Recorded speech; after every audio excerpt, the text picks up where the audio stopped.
할렐루야. 주님의 이름으로 사랑하고 축복하고 환영합니다. 여러분 삶은 이미 복되십니다. 여러분이 이렇게 주일날 하나님 앞에 예배할 수 있다는 그 자체가 은혜고 축복인 것입니다. 흔히 그러잖아요. 예배를 잘 드리세요. 예배 잘 드리십시다. 그렇게 말하는데 예배 잘 드리는 게 뭘까? 설교를 잘해야 되지. 설교를 잘하고 싶다고 하는 그 마음은 모든 목회자에게 있어요. 설교 잘하는 게 뭘까? 예배 잘 드리는 게 또 뭐고 설교를 잘하는 게 뭘까?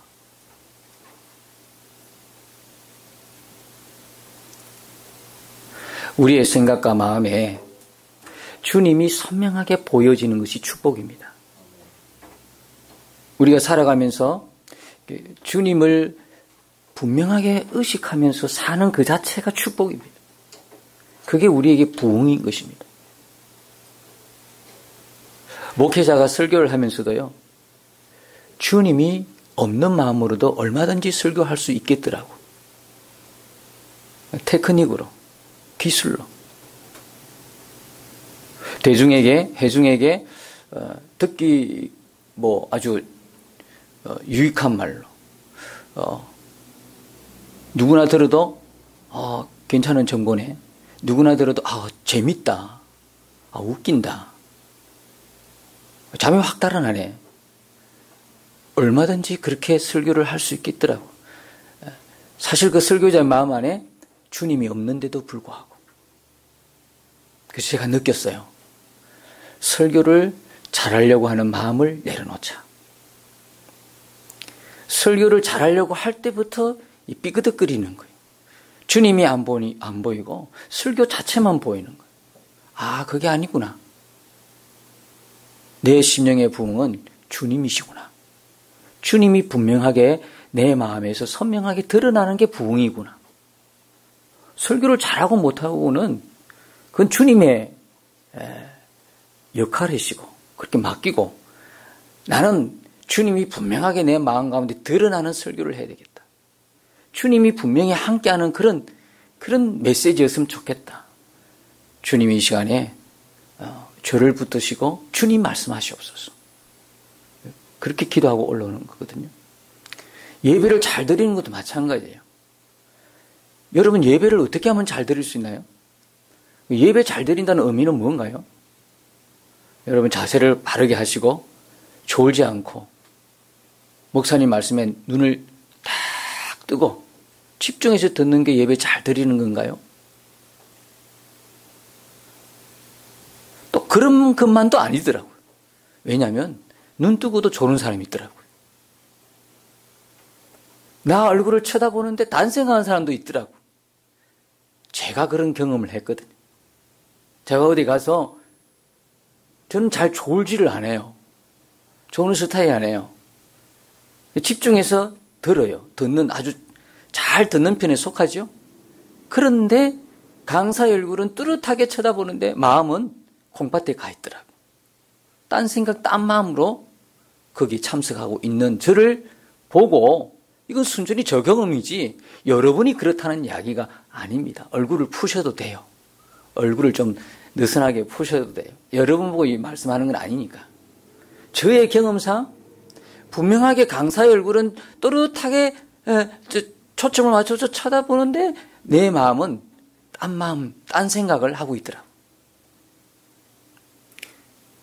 예배를 잘 드리는 것은 내 마음에 주님으로 가득한 것입니다. 주님이 분명하게 내 마음에 임재해 계시는 것이 예배 잘 드리는 겁니다. 우리의 예배가 360일 삶의 예배도 그렇고 52주 이렇게 드리는 예배도 그렇고 오직 주님 한 분으로 만족하고 주님이면 충분한 예배자이기를 주의 이름으로 축복합니다. 우리는 복음을 믿습니다. 여러분 다 복음을 믿으시죠? 예수님이 우리를 위해서 십자가에 죽으시고 부활하셔서 우리의 생명이 되시고 우리의 능력이 되시고 우리 안에 오셔서 우리의 모든 것이 되시고 우리로 하여금 이기는 삶을 살게 해 주신다. 믿으시는 것이죠. 예수님이 우리 생명이시고 우리의 능력이시고 우리의 의로움이시고 우리 거룩함이 되시고 예수님이 모든 것이 되시는 것입니다. 우리의 모든 것이 되어주신 것입니다. 우리 이 사실을 분명히 믿습니다. 지금 내 안에 오신 것도 분명히 믿습니다. 이제 여러분들은 복음을 더 이상 교리적으로 이론으로만 알고 있는 수준에서 2년 동안 제가 설교를 한 결과 많이 달라졌어요. 똑같은 설교를 2년 동안 거의 해왔다고 제가 생각되는데 본문 내용만 다르지 그 본문 가지고 결국 가는 곳은 내 안에 예수님이 계십니다. 여기에 눈을 떠야 합니다, 여러분. 그리고 내 안에 계신 주님과 동행하셔야 합니다. 24시간 예수님 바라보셔야 됩니다. 이 내용이었습니다. 본문은 다른 내용이지만 결론은 바로 그것이었습니다. 그렇게 2년 동안 설교한 결과 이제 여러분은 그렇다. 예수님이 그냥 단순하게 십자가에 죽으시고 부활하셔서 하늘나라에만 계신 것이 아니라 지금 내 안에 오셨구나. 너무 충격적인 복음을 여러분들이 이제는 은혜롭게 다 마음에 받으셨어요. 아무도 부인 못하죠. 왜? 그건 하나님의 말씀이니까. 그건 사실이니까. 진리니까. 다 여러분들이 이제는 내 안에 주님이 계심이 분명하고 그래서 예수님을 바라보고 살아야 된다는 것쯤은 다 알고 계십니다. 문제는 그게 이제 과정 속에 있으니까 어떤 데는 분명하게 선명하게 바라보아지는데 또 어떤 사람에게는 아직 훈련 중이라 그죠? 덜한 경우도 있는 이런 차이지 그 자체를 복음 자체를 부인하고 그런 분은 아무도 안 계십니다. 그런데 오늘 우리가 잠시 생각해야 될 것은 뭐냐면 우리가 이렇게 복음을 분명하게 믿는데 우리가 실제적인 삶의 경험은 어떠냐 하는 것이죠. 여러분이 분명하게 복음을 믿는 것처럼 여러분의 실제적인 삶에서도 그 복음의 능력이 나타나는 삶을 살고 계시느냐 이것이죠. 안타깝게도 우리가 다 믿는데 이 복음을 다 믿는데 실제 생활의 경험은 이 믿음대로 안 될 때가 참 많다는 생각을 해보게 됩니다. 여러분은 어떻습니까? 여러분은 복음을 그대로 믿는 그대로 여러분 삶에 예수님이 나의 능력이고 예수님 나의 거룩함이고 예수님 나의 구원이고 예수님 나의 생명인 이 예수님을 여러분 안에 함께 동행하면서 여러분의 실제적인 삶의 경험은 그 예수님 우리에게 해준 그대로 나타나는 삶을 살고 계시는지요?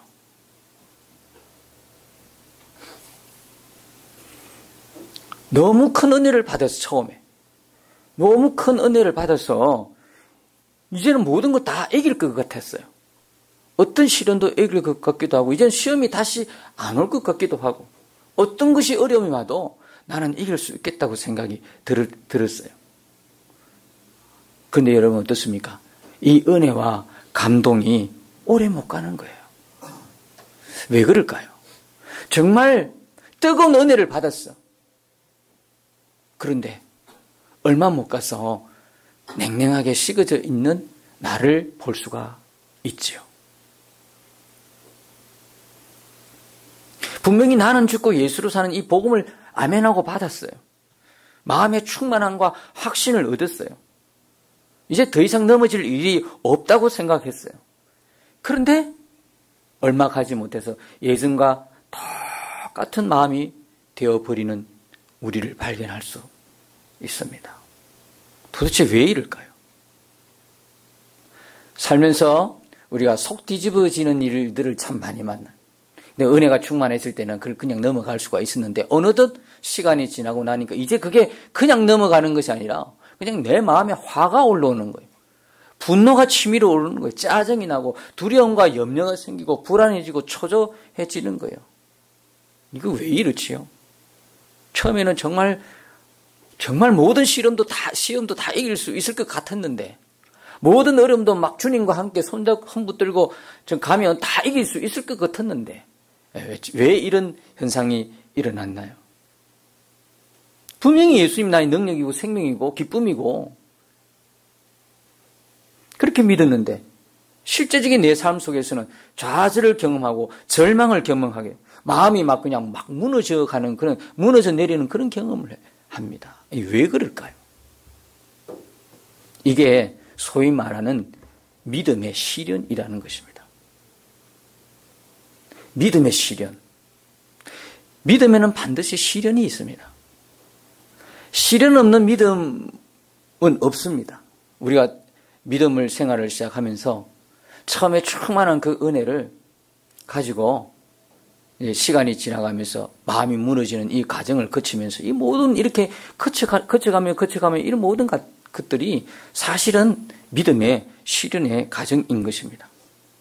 나는 죽고 예수로 사는 복음에 분명히 눈을 떴고 그 믿음으로 살지만 이 믿음이 내 삶을 완전히 바꾸고 내 삶을 이끌어가는 견고하고 아주 튼튼한 확실한 믿음이 되기까지는 반드시 우리 믿음은 시련의 과정을 거친다는 사실을 우리는 기억해야 합니다.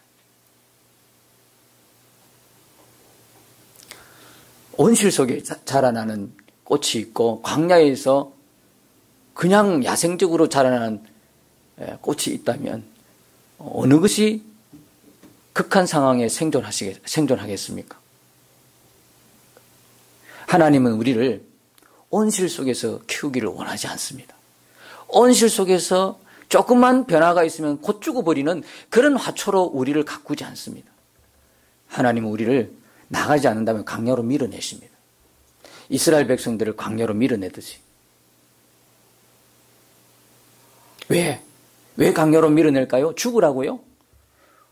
우리를 광야로 밀어내신 이유는 그럼 너 그 극한 문제 때문에 그 극한 문제로 인하여 어려움으로 인하여 환난을 통하여 시련을 통해 너 죽어버려라 이렇게 하시는 것입니까? 아니죠. 우리를 더요 절대로 변할 수 없는 견고한 믿음으로 세우기 위해서 우리를 더 튼튼한 믿음으로 확실한 믿음으로 강건한 믿음으로 우리의 삶이 더 이상 끌려가지 않는 우리의 믿음이 우리의 삶에 우리의 육신에 끌려가지 않는 도리어 우리의 삶을 끌고 가는 확실한 그 믿음으로 키우기 위함인 것입니다. 또 하나는 우리가 믿음의 시련의 때에 기억해야 할 것은 뭐냐? 우리가 천하 없는 복음을 내가 듣고 믿고 알고 있어도 지금 내 안에 오신 지금 나와 함께 하신 그 예수님을 바라보지 않으면 여전히 나는 어느 순간에 옛날로 돌아가 버릴 수 있다는 사실을 우리는 기억해야 합니다. 십자가를 통과하셨으면 이제는 예수님을 바라보는 예수님과 동행하는 삶을 사셔야 합니다. 그 큰 은혜를 받았는데도 불구하고 우리가 계속해서 지금 내 안에 계신 그 예수님 바라보아지지 않고 그 예수님과 실제적인 동행이 분명하지 않으면 시간이 가면 갈수록 우리는 옛날로 복귀합니다. 우리의 삶이 옛날로 돌아가는 것을 볼 수가 있다는 사실입니다. 그래서 여러분 우리가 믿음의 시련을 이렇게 만날 때에 한 가지 말아야 될 것이 있습니다. 그건 뭐냐면 마음을 내려놓는 것, 낙심하는 것입니다. 절대로 여러분이 믿음의 시련을 만났을 때 낙심하면 안 됩니다. 왜? 그 모든 과정이 하나님의 계획 속에 있기 때문에 그렇습니다.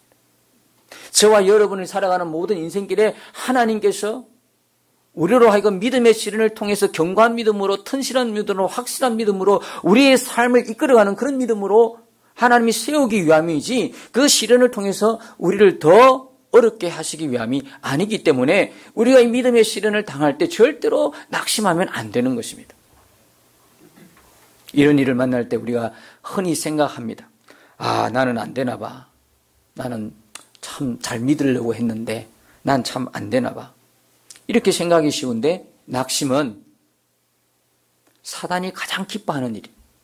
낙심은 하나님이 일하실 수가 없어요. 마음을 여러분이 내려놓으면 낙심해버리면 하나님이 도무지 우리를 통해서 역사하실 수가 없어요.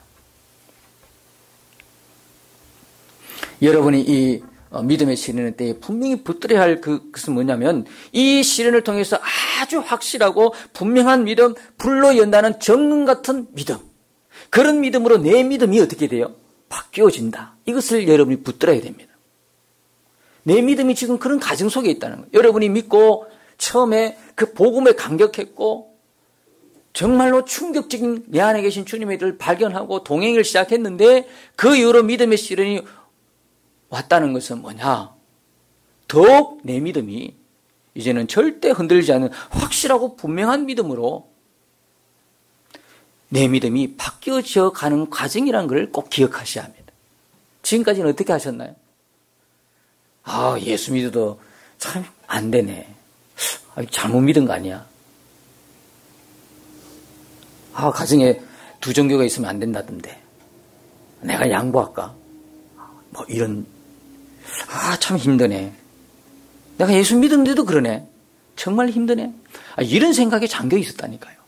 여러분, 이제 여러분이 믿음의 시련이 여러분에게 있다면 그 시련은 주님께서 우리의 믿음을 어떻게 해요? 바꿔가는 과정 속에 있다. 그렇게 여러분들이 생각하셔야 하는 것입니다. 마귀는요, 우리가 믿음의 시련을 만날 때 자꾸 꺾여지기를 원합니다. 그 믿음의 시련을 통해 일어나지 못하도록, 그러니까 넘어지면 더 눌러버리죠. 영원히 소생하지 못하도록, 영원히 일어나지 못하도록 막습니다. 여러분은 예수님의 복음을 아멘으로 믿는 즉시 여러분 안에 놀라운 변화가 일어났습니다. 여러분 안에 하나님의 나라가 이루어졌어요. 하나님의 나라는 의와 평강의 나라입니다. 의와 평강의 나라는 것은 뭐냐?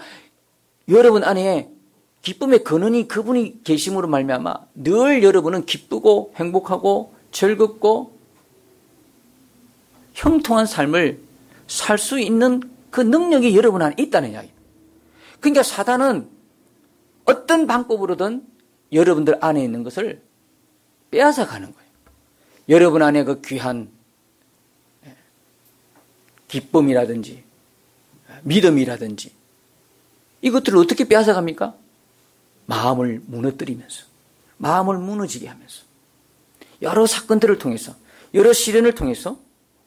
그래서 여러분들을 사단은 여러분들에게 문제를 막 일으킵니다. 직장에서, 가정에서, 주변의 관계를 통해서 일으켜서 여러분이 화나게 만들고, 불안하게 만들고, 초조하게 만들고, 두려워하게 만들고, 여러분들을 집중 공격한다는 사실입니다. 지금까지 여러분 몰랐습니다, 여러분. 왜 내 삶에 이런 일이 일어나지? 몰랐습니다. 그러나 사단은 여러분, 우리 삶에 늘 찾아와서 어떤 문제든 일으켜서 우리로 하여금 내 안에 있는 주님이 주신 그 기쁨을 잃어버리도록, 주님이 주신 그 화평을 잃어버리도록, 주님이 주신 그 평안이 깨어지도록 그렇게 역사하는 게 사단이라는 것입니다. 야, 안 되나 봐. 나는 아무리 믿으려고 해도 안 되네. 믿었는데 참 어려운 일만 생기네. 이런 생각은 주님이 주신 생각이 아니에요. 이런 생각에 여러분들이 쏘으면 안 된다는 거예요. 마음에 낙심이 되고 섭섭한 생각이 되어서 여러분의 마음을 빼앗기고 살면 안 되는 것이죠. 바로 여러분 믿음의 시련의 이때에 여러분이 어떻게 대처하느냐가 하나님도 보시지만 누구도 본다고요? 사단도 보고 있다는 사실을 우리는 기억해야 할 것입니다.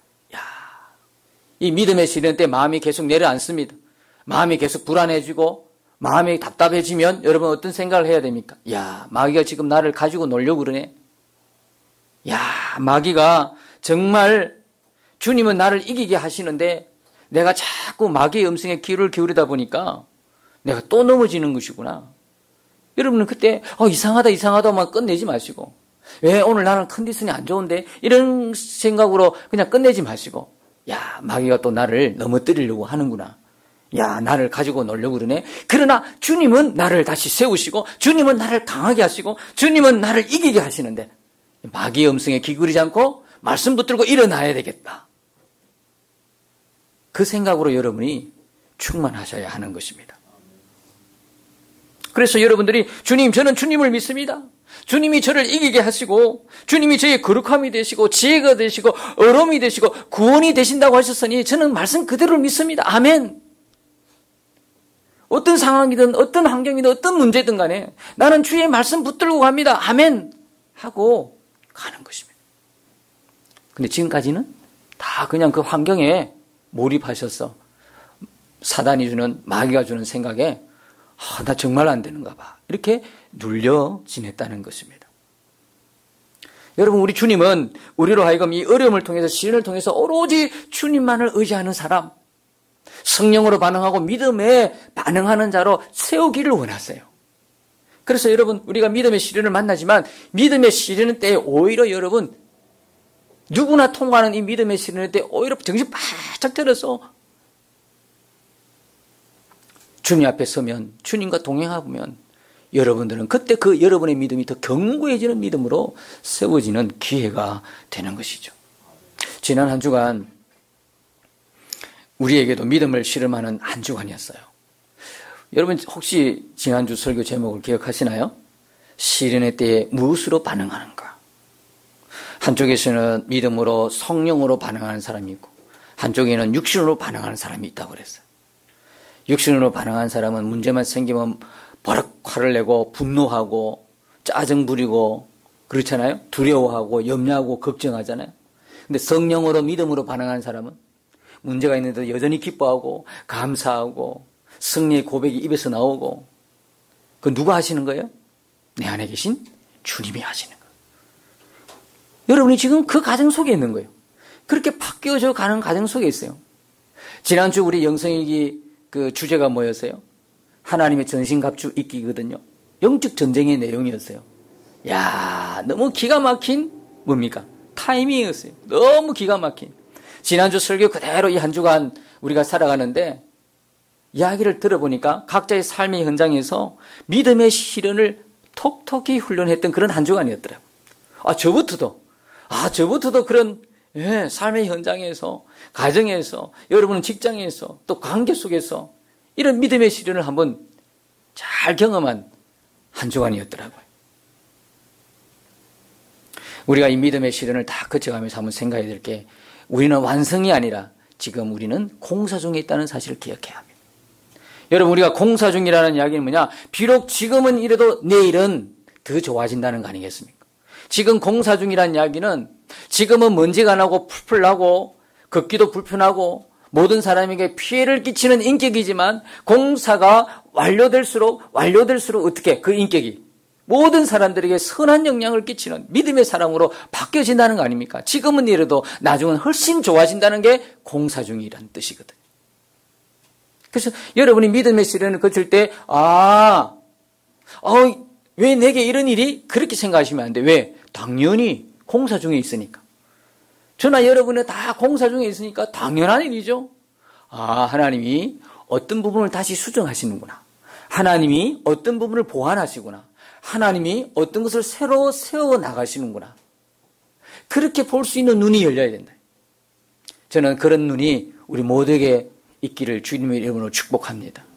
시련 때 그냥 짜증내지 말고 왜 내한테 이런 일이 있냐 이렇게 생각하지 마시고 이 부분이 하나님이 나를 고쳐가시는 부분이구나 라고 이렇게 우리가 예전처럼 그렇게 반응하지 말고 이제는 주님을 바라보면서 성령으로 반응하고 믿음에 반응하는 그런 사람이 되어보겠다고 하는 그 결단의 기회가 되시기를 축복합니다.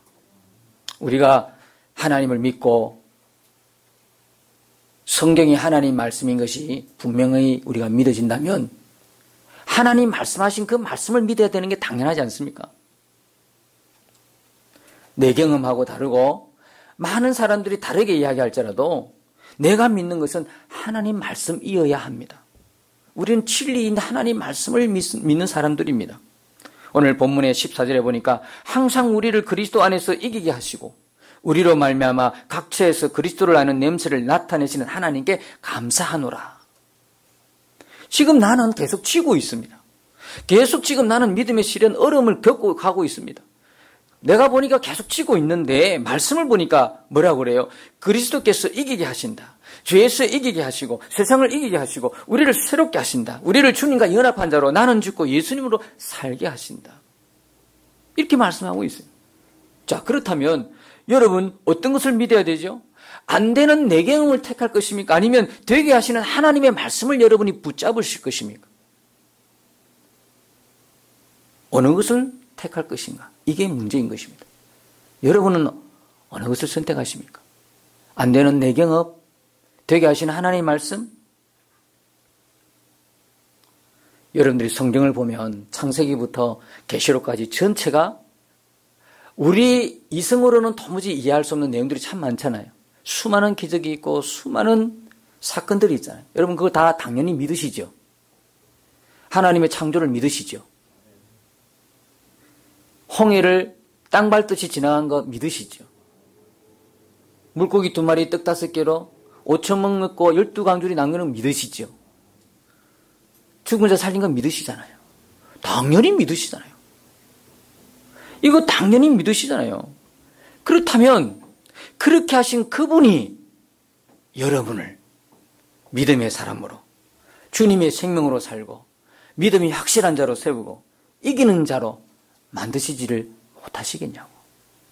그분이 우리 안에 계신데 그것 때문에 우리 안에 오셨는데 그 작업을 하러 오셨다 이 말이에요. 그런데 지금 우리는 믿음의 신 앞에서 벌벌 떨어요. 아니면 내가 그냥 내 있는 육신으로 반응해버려요. 분노하고 혈기 부리고 고집 부리고. 지금 주님이 나를 그렇게 세우기 원하시는데 우리의 눈이 떠야 될 줄 믿습니다. 여러분을 이기게 하시는 분, 우리를 이기게 하시는 분은 예수 그리스도이십니다. 내 안에 계신 그분이십니다. 그러니까 우리가 약하다, 부족하다, 못한다 아무런 문제가 되지 않습니다. 맞지요? 우리를 이기게 하신 분이 내 안에 계신 그 예수님이라면 그 믿음이 분명하면 내가 약할수록 좋은 거야. 내가 부족하면 오히려 좋은 거지. 내가 못한다고 할 때가 오히려 좋은 거야. 왜? 분명한 주님의 역사가 나타나니까. 그 내가 조금 한다는 것 때문에 내가 좀 아는 것 때문에 오히려 주님 역사에 방해가 될 수 있어요. 나는 아무것도 못하겠는데요. 너무 부족한데요. 나 약한데요. 아니요. 오히려 나의 약함이 주님의 강하심이 되는 겁니다. 나의 약한 것이. 그 사도 바울이 뭘 자랑했습니까? 공부 많이 배운 걸 자랑했습니까? 좋은 가문을 자랑했습니까? 뭘 자랑했죠? 나의 약함을 자랑하노라. 내가 약한 것 때문에 주님이 분명히 드러나기 때문에.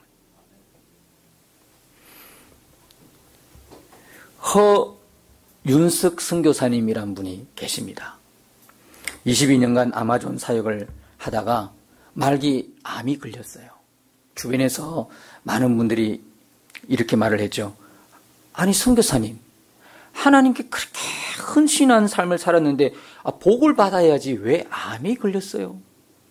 조롱하듯이 막 그렇게 손가락질하는 그런 사람들도 있었대요. 아니 그렇게 22년 동안 헌신하는데 왜 축복은 아니고 왜 암이냐, 말기 암이냐, 복을 받아야지. 그럴 때 이 선교사님이 뭐라고 말했냐면 죽음과 투쟁하는 이 고통이 예수 그리스도를 덧입는 축복의 통로라고 고백했어요.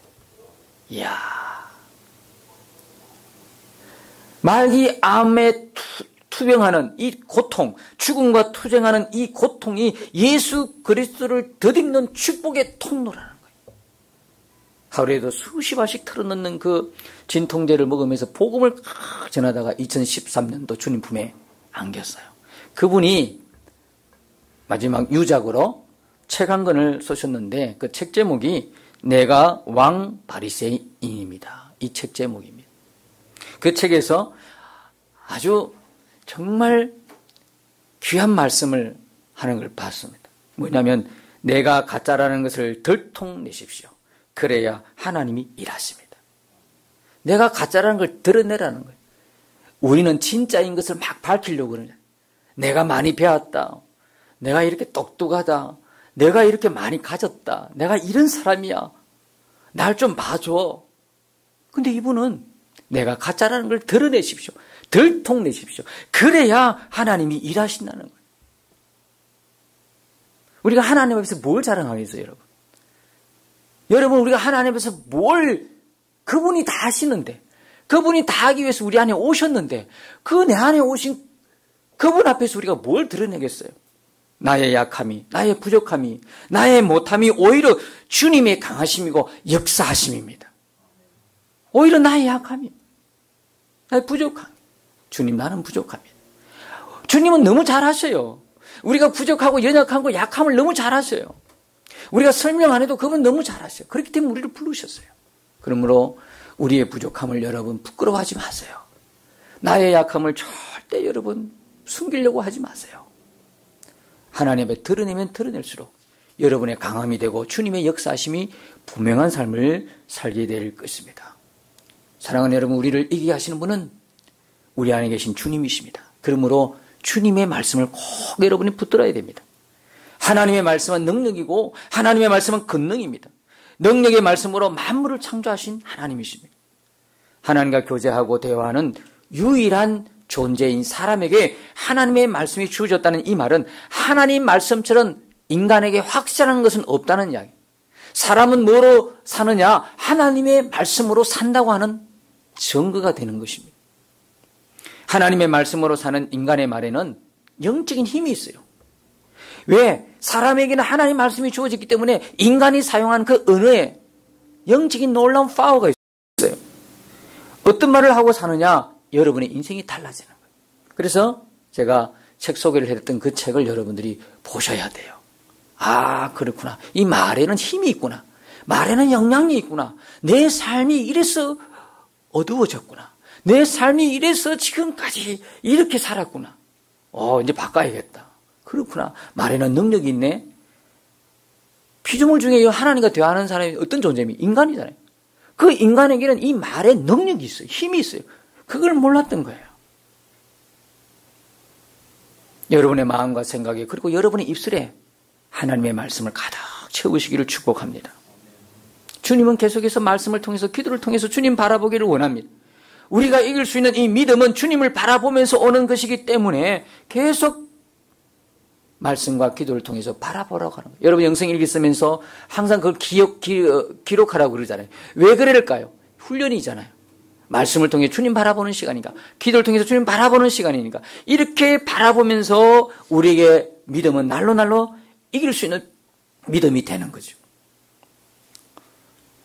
저와 여러분은 이미 싸우고 이기는 싸움을 하는 것이 아니라 이미 주님이 다 이겨놓고 싸우는 싸움인 줄 믿습니다. 다 끝났어요. 여러분 녹화 경기 보면서 마음 졸여보는 사람이 누가 있어요? 다 이겼어요. 지금은 지고 있어도 나중에 중간에 역전하게 될 것이고 결국은 승리하게 될 것을 뻔히 아는데 이 승리를 주님이 우리에게 주셨어요.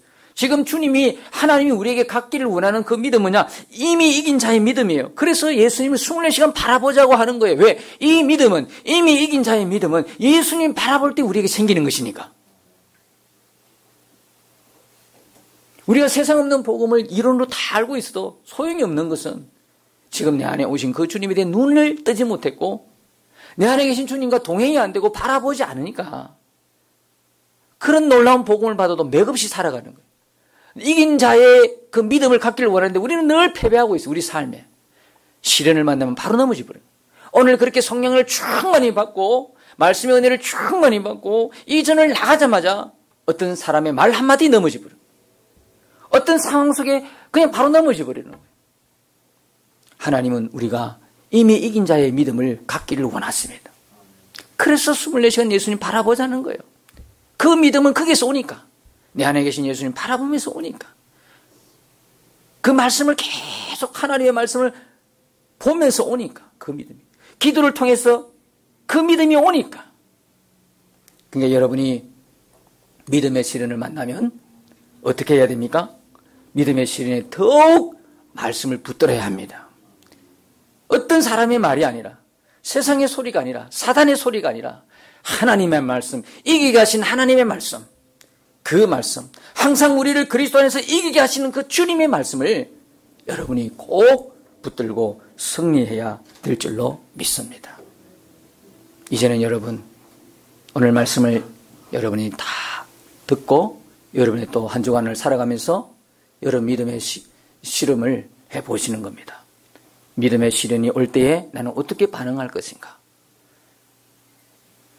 24시간 예수님 바라보고 예수님과 친밀한 동행. 우리가 이 땅에서 할 수 있는 최고의 신앙입니다. 이 예수님 바라보고 이미 이긴 그 믿음을 갖고 어떤 시련이 와도 믿음으로 반응하고 성령으로 반응하고 그래서 여러분의 그 믿음의 시련을 잘 거쳐가서 여러분의 믿음이 여러분의 삶을 이끌어가는 견고하고 굳세고 확실한 믿음의 주인공으로 서시게 되기를 예수 그리스도 이름으로 축복합니다.